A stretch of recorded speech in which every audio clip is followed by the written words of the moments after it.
بسم اللہ الرحمن الرحیم۔ خاندان قریش۔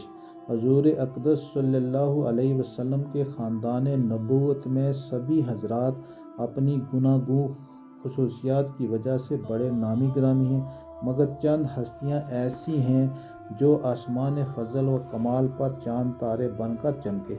ان باکمالوں میں سے فہر بن مالک بھی ہیں۔ ان کا لقب قریش ہے اور ان کی اولاد قریشی یا قریش کہلاتی ہے۔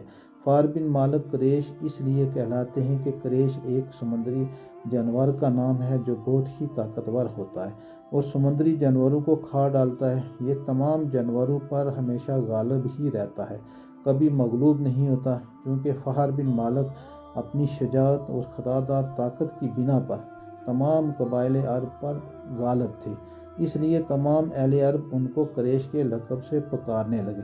چنانچہ اسی بارے میں شمرخ بن عمرو عمیری کا ایک شعر ہے جس کا ترجمہ یہ ہے، یعنی قریش ایک جانور ہے جو سمندر میں رہتا ہے، اسی کے نام پر قبیلہ قریش کا نام قریش رکھ دیا گیا ہے۔